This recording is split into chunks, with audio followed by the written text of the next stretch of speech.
और बसपा की बात करें तो बसपा भी ब्राह्मण वोट बैंक को साधने के लिए प्रबुद्ध वर्ग सम्मेलन चला रही है। आपको आज के बसपा के प्रबुद्ध वर्ग सम्मेलन की 3 तस्वीरें दिखाते हैं। बसपा के वरिष्ठ नेता ब्राह्मण चेहरे और राष्ट्रीय महासचिव महाराजगंज, बस्ती और संत कबीर नगर में प्रबुद्ध वर्ग सम्मेलन को वो संबोधित करेंगे।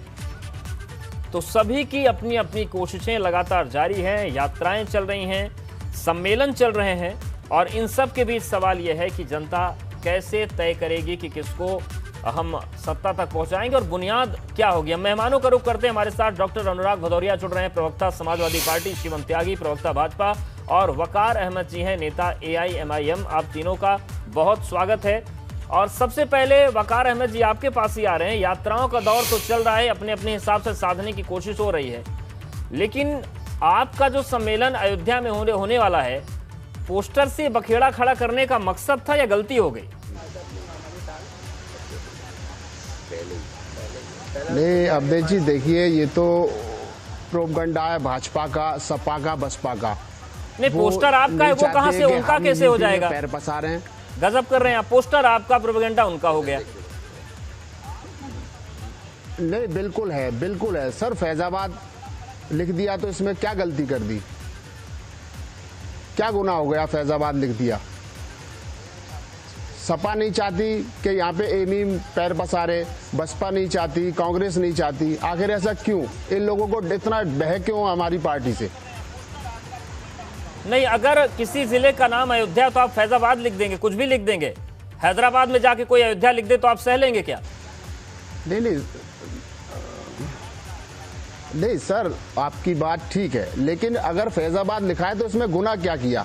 मैं सिर्फ आपसे ये पूछना चाह रहा हूं अवधेश जी, क्या गुनाह कर दिया? ठीक है शिवम त्यागी जी, क्या गुनाह कर दिया AIMIM ने कि इतना हाय तौबा मचा हुआ है? उनका देश है, वो कुछ भी लिख दें। मुझे लगता है कि CPIM ने कोई गलती नहीं की है और जैसा भी है, देखिए जो भी उन्होंने लिखा CPIM की, इसमें कोई गलती नहीं है। वो उत्तर प्रदेश में चुनाव लड़ने आ रहे हैं, तो अगर CPIM चुनाव लड़ना AIMIM शिवम जी, अरे नाम में क्या रखा है? कुछ भी कह दीजिए, AIMIM हो, CPIM हो, कुछ भी हो। क्यों जी? अब ये प्रवक्ता बैठे हैं, ये CPIM के हैं। असदुद्दीन ने CPIM बनाई थी, वो लेफ्ट में जुड़ गए हैं। AIMIM तो कहीं है ही नहीं। अगर नाम में कुछ रखा ही नहीं है तो कुछ भी कह दीजिए। अनुराग भदौरिया भी यहाँ है ही नहीं, इनका भी नाम कुछ और ही कर दीजिए, नामांकन ही हो जाए। तो कमाल की बात यह है, सबसे बड़ी बात यह है कि किसी भी शहर का अगर कोई नाम है और खास तौर पर एक धर्म विशेष के लिए, वो अपने आप में एक प्रतीक है अयोध्या जी, तो अगर उसका एक नाम है तो प्लीज वो नाम लिखिए और उस नाम को लेकर आगे जाइए, वरना तो मामला अपने आप में ही गलत हो जाएगा। और दूसरी बात यह है कि हमें दिक्कत नहीं है, पोस्टर आपकी पार्टी ने बनाया है, पोस्टर छपवाया आपने, लगाया आपने, क्योंकि कहीं ना कहीं आपको कंट्रोवर्सी खड़ी करनी है और कंट्रोवर्सी खड़ी करने से आपको वोट यहाँ मिलने वाले हैं नहीं। ये प्रदेश की जनता जो है पहले ही तय कर चुकी है। बट बहुत बहुत शुभकामनाएं। अनुराग जी मुस्कुरा रहे हैं, तो ऐसा हो सकता है कि कहीं ना कहीं उनके थोड़े बहुत वोट जो है वो AIMIM की तरफ जाएं। शायद उत्तर प्रदेश में सरकार किसकी बननी है वो तय है। ठीक है, वो तो जनता तय करेगी। डॉक्टर अनुराग भदौरिया जी, यात्राओं का क्रम चल रहा है और सभी दल लगभग यात्रा निकाल रहे हैं, सम्मेलनों का दौर चल रहा है। इन सब के बीच कल एक भव्य तस्वीर आपके यहाँ से आई, नेताजी भी पहुंचे कार्यालय में, अखिलेश जी भी थे और एक बार फिर से नारा दोहराया गया कि अब की बार 400 पार। अब सारी यात्राएं हैं, तो कैसे ये जनता तय करेगी किसकी बेहतर है, किसकी कम बेहतर है और क्या पैमाना हो सकता है? किस तरीके से आप देख रहे हैं यात्राओं के क्रम में अपने आप को? देखिए, उत्तर प्रदेश की जनता ने तो तय कर दिया है और उत्तर प्रदेश की जनता ने जो दर्द झेला है वो जो झेल रही है। देखिए, दुनिया भर की बातें हो रही हैं, लेकिन जब बीजेपी के लोग, बीजेपी के मुख्यमंत्री, उनके मंत्री से पूछा जाता है कि कोविड में कितने लोगों की मौतें हुई, तो सन्नाटा छा जाता है। बच्चों की मौतें हो रही है, 50 से ज्यादा बच्चों की अब तक मौतें हो चुकी है, बोलने को तैयार नहीं। दुनिया भर की बातें करेंगे।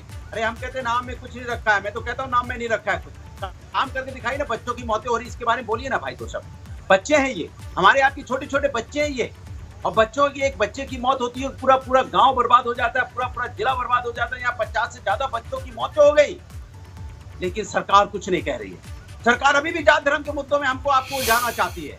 बच्चों की चिंता नहीं सोचिए आप। कोविड काल में परिवार बर्बाद हो गए, चिंता नहीं। किसान धरने पे बैठा, उनकी मौतें हो रही, चिंता नहीं। गरीबी से, मजदूरी, गरीब से और यहाँ महंगाई से लोग आत्महत्या कर रहे, चिंता नहीं। महिलाओं को गोली मार दी जा रही, बच्चियों को 10th क्लास की बच्ची को गोली मार दी जा रही, चिंता नहीं। बच्ची को जिंदा जलाया जा रहा, चिंता नहीं। अरे भैया, किस बात की चिंता है ये बताओ? सिर्फ हिंदू मुस्लिम हिंदू मुस्लिम हिंदू मुस्लिम, कोई ये हिंदुस्तान उत्तर प्रदेश है, सब मिलके एक साथ रहते हैं। मैं तो ये कहना चाहता हूँ, आप ये बताओ बच्चों नीले की कुर्ते मौतें वाले उसके अमन बारे खान में जी से ये बताओ, कहना चाहता हूँ कि चिंता है बच्चों की मौतें और उसके बारे में बताओ।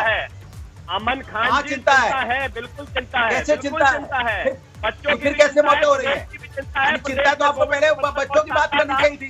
नहीं, पहले बच्चों की आपने बात ही नहीं की, ऐसी डिबेट शुरू हुई, आपने दूसरी बातें शुरू कर दी, बच्चों के बारे में एक शब्द नहीं निकला। हमने जब बच्चों की बात की तब आपको चिंता नजर आ रही है। माने आपको पहले यही कहना चाहिए था कि हमारे उत्तर प्रदेश के अंदर में बच्चों की मौतें हो रही है, इसकी मुझे तकलीफ है और सरकार को इस पे काम करना चाहिए, तो हमारी सरकार काम नहीं कर पा रही है। आपने बच्चों के बारे में जिक्र नहीं किया, हमने जब बोला नहीं बच्चों की बात करो, बच्चों की बात करो, तब आप कह रहे हो चिंता है। चिंता है, कैसी चिंता है जब बच्चों की मौतें हो रही है? कैसी चिंता है जो ऑक्सीजन की कमी से लोगों की मौतें होगी? आज भी ऑक्सीजन प्लांट नहीं लग रहा है। आप कह रहे हो ऑक्सीजन प्लांट 2 महीने आपने ऑर्डर दिया होगा, अभी तक जिलों में ऑक्सीजन प्लांट नहीं लग रहा है, तो कैसी चिंता है आपको? उसके बाद अभी कोविड काल आ जाएगा तीसरा, फिर लोगों की मौतें होने लगेगी, फिर क्या करोगे? फिर कहोगे नहीं हमें चिंता है, हमने ऑक्सीजन प्लांट लगाने को दिए थे। ठीक है, कई मुद्दे हैं सबके बीच।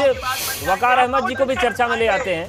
वकार अहमद जी देखिए, नफरत की आग छोड़ो, तमाम मसले उठ रहे हैं। कोई कह रहा है ब्राह्मणों की बात, कोरोना का भी मामला उठ रहा है, बेरोजगारी का मामला भी उठ रहा है, लेकिन क्या AIMIM केवल एक जो अपना फिक्स एजेंडा है उसी पर आ रही है कि आप आए तो आपने फैजाबाद लिख दिया, या फिर जनहित से जुड़े मुद्दे भी आपके एजेंडे में है? वकार जी सर, आवाज नहीं जा रही है, आत्मा मर चुकी है भैया, ऐसी सरकार। अवधेश जी सुनिए, हमारा नारा जय भीम का है। मुझे लगता है शायद बच्चों का दर्द है। ठीक है, डॉक्टर अनुराग जी, शिवम जी आते हैं, थोड़ा वकार जी को भी सुन लेते हैं। वकार जी, ये आप अच्छी तरह जानते हो क्यों नहीं समझ रही है? बच्चों का दर्द समझना चाहिए। अभी भदौरिया जी दर्द समझने की बात कर रहे हैं कि दर्द सरकार नहीं समझ रही है। हमारा दर्द समझा क्या सपा सरकार ने? 18% का आश्वासन दिया था माननीय अखिलेश जी ने हमको कि हम 18% आरक्षण देंगे, दिया क्या हमको? और 18% आरक्षण आज अखिलेश जी कह रहे हैं कि हम सत्ता में आएंगे तो हम इलेक्ट्रिक रिक्शे देंगे मुसलमानों को। क्या मुसलमानों के लिए कॉलेज नहीं बनाए जाएंगे? क्या मुसलमानों के लिए यूनिवर्सिटी नहीं बनाई जाएगी? क्या रिक्शे वाला समझ रखा है अखिलेश जी ने हमको? एक बात आइए, एक 23% की एक बहुत बड़ी आबादी जो यूपी में है, जो अखिलेश जी को मुख्यमंत्री बनाती है, माननीय मुलायम सिंह जी को मुख्यमंत्री बनाती है, क्या हमारा डिप्टी CM आपको कबूल नहीं है? भैया आप नाम क्या है, आपका नाम पता है? ठीक है, अनुराग जी बड़ा गंभीर आरोप लगा रही है। अनुराग खान आपके भाई ही है वो। ये पता नहीं, ये बीजेपी से सवाल पूछ रहे हैं। वकार अहमद नाम है मेरा। नहीं, डॉक्टर अनुराग भदौरिया जी वो सवाल ये कर रहे हैं कि अखिलेश जी सत्ता में आए और उन्होंने मुस्लिम समाज के लिए कुछ नहीं किया, ये आप पर आरोप लगा रहे हैं। भदौरिया जी आपसे सवाल है मेरा, आपने क्या किया हमारे लिए? अखिलेश जी कह रहे इलेक्ट्रिक रिक्शे बांटेंगे आप हमको, मौतें हो रही है तो पता नहीं हम सरकार में आएंगे। नहीं, अखिलेश जी वादा कर रहे हैं इलेक्ट्रिक रिक्शे बांटने का, कि हम रिक्शे, हमारी ऑफर रिक्शे वालों की है, हमारे लिए यूनिवर्सिटी बना के नहीं देंगे आप। अरे भैया सरकार से पूछो ना।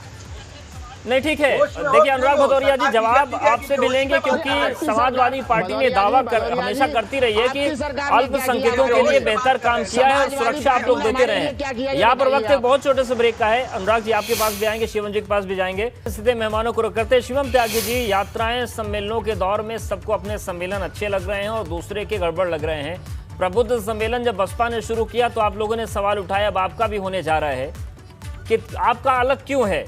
जनता कैसे आप वाले पर ही भरोसा करेगी?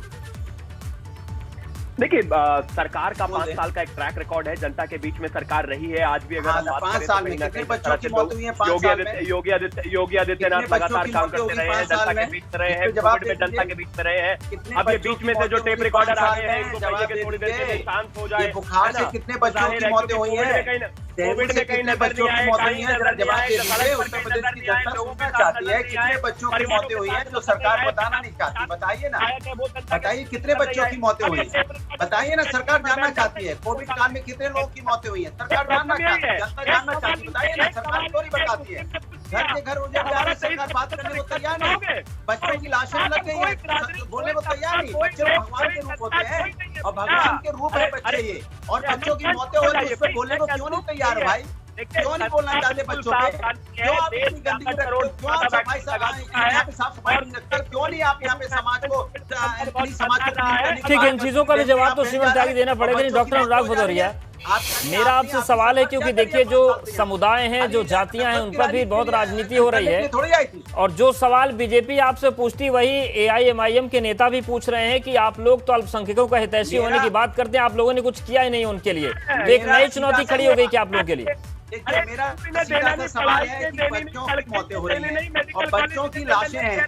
जब बच्चों की लाशें हों तो वहाँ दूसरा कोई सवाल नहीं होता है, सिर्फ एक ही सवाल होता है कि देश में बच्चे देश का भविष्य होते हैं और हर घर की जान होते हैं और भगवान का रूप होते हैं। ठीक है, वकार अहमद जी, ये जो बच्चों का मामला है, क्या ये केवल डिबेट्स में ही आता है? जमीनी तौर पर क्या ये किसी पार्टी का मुद्दा है, आपका मुद्दा, इस पर आप चुनाव लड़ेंगे?